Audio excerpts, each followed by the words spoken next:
It's the competition of the year.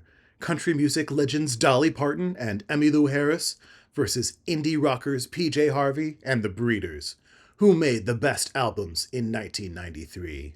Bloop boop boo. Bloop doop doo. Bloop doop da boo.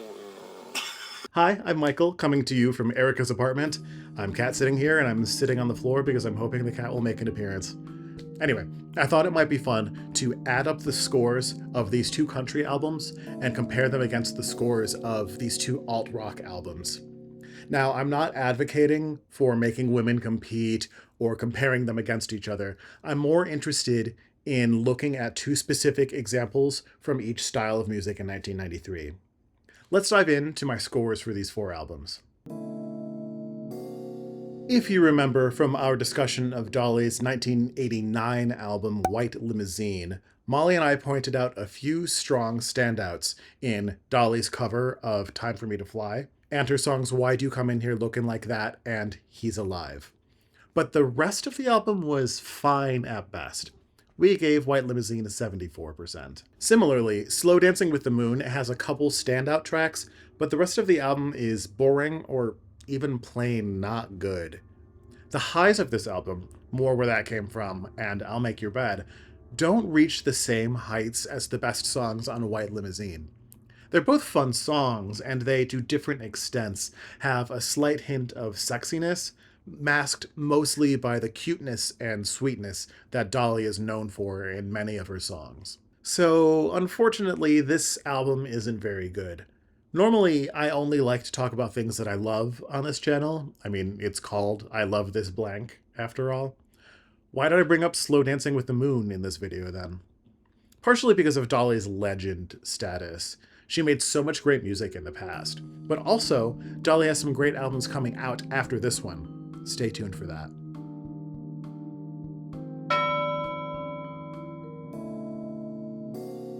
Kim Deal, singer and songwriter for the Breeders, hasn't been around as long as Dolly Parton, but she was not exactly a newcomer in 1993 either. Last Splash was the Breeders' second album, but also Kim was the bassist for the Pixies.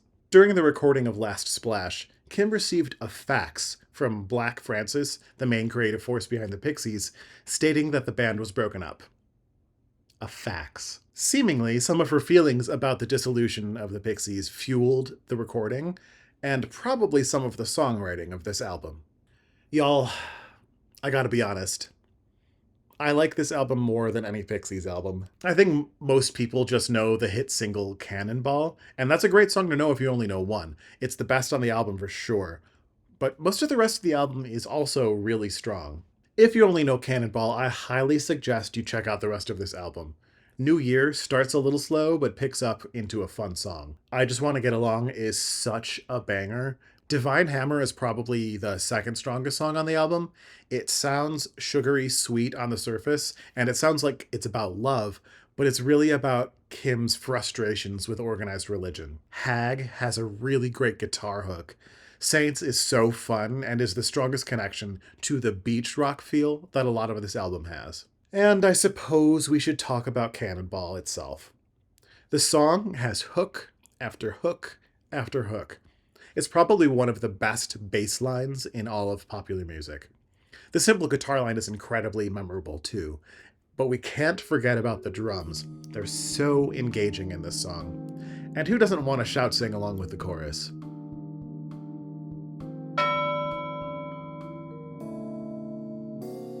One of Dolly Parton's collaborators on the Fantastic Trio album, Emmylou Harris, is herself a country and folk music legend. Emmylou released some fantastic music in her career to this point. When Molly and I reviewed her 1990 album, Brand New Dance, we gave it a 75%. We thought it was decent. It has some sweet little songs on it, but it's nothing miraculous. Cowgirl's Prayer is much the same, but its highs are a bit higher. There are some definite skips on this album, but the highs are very high.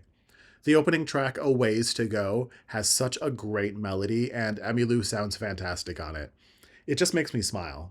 And it has Alison Krauss on the backup vocals. Prayer in Open D, a song that Emmylou wrote herself, is one of the jewels of this album.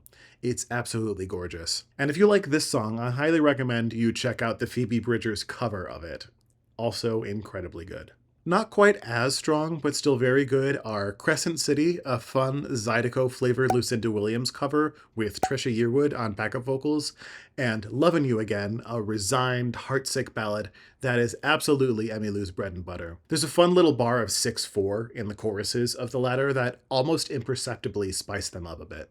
But then, this album ends with the absolutely stunning and incredibly moving Ballad of a Runaway Horse, which is a Leonard Cohen cover. A lot of the brilliance of this track is in Leonard's writing, but Emmylou's mostly very bare bones version, with her simple guitar work and incredibly passionate and expressive voice, basically perfect. There is a bit of harmony and a few other instruments coming in at points, but they're sparing and incredibly tasteful in their restraint. After the third round, the country legends lead with 137 to the alt-rockers 82. PJ Harvey needs just 55 points to claim the lead for the alt-rockers. Who will win? What do you think? Make your predictions in the comments below. Give this video a like while you're there, and subscribe if you want to hear more reviews, ramblings, and rankings of media, especially music and video games. If you're only interested in music or only interested in video games or whatever else, we probably have a playlist for that. Look them up. Anyway, back to the reviews. Rid of Me is PJ Harvey's second album. Her first album, Dry, was one of my favorites of 1992, and it was one of Kurt Cobain's favorites, too. Dry received an 86% in my review. I praised that album for how tight the performances of the trio were, and how inventive and immediate the songwriting was. In Rid of Me, PJ's songwriting is similarly bold and inventive, but maybe slightly to a fault. She's pushing the envelope as far as it can go, but sometimes there's a bit too much newness, and when a song is actually in 4/4 time, it's really refreshing. Rid of Me seems to focus on masculinity, femininity, and power, and doesn't allow only masculinity or only femininity to have the power. On the newness, take for instance Mist. The verses have alternating bars of 6 and 5, and the choruses are entirely in 5. In Hook, the verses are in 5, but the choruses alternate between 3 and 5. There's a good deal of metric play in the album, but there's play with instruments too. The best example is Man Size Sextet. This is a seemingly free atonal version of the song Man Size, also on this album, but the sextet version comes first in the track listing. And yes, PJ plays all 6 parts, her voice and string instruments. Speaking of Man Size, that's a good example of the automatic feeder. Speaking of Man Size, that's a good example of the examinations of masculinity, femininity, and power. In this song, PJ takes on a male role, a braggadocious, chest-puffed male role. 50 Foot Queenie is very similar, but from a female point of view.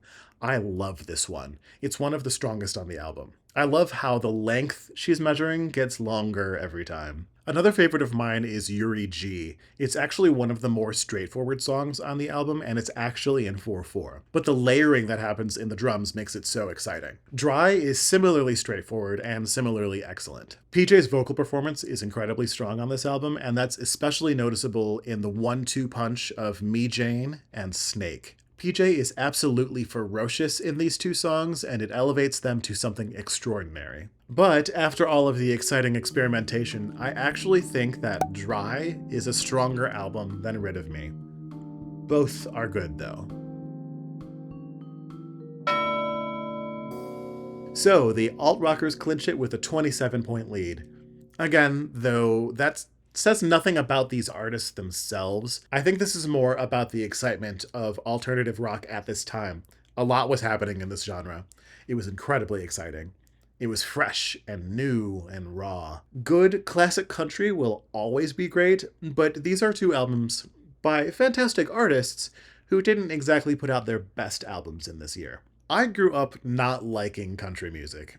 It was actually Dolly Parton, Emmylou Harris, and some of the classic country legends like them who made me like country music. These 2 albums might not be their best, but there was so much to love in their catalogs. And how great is it that we can listen to all of the best albums of all of these artists or bands whenever we want? Kitty, you want to come say hi? I don't think you do. Okay. Kitty does not want to say hi.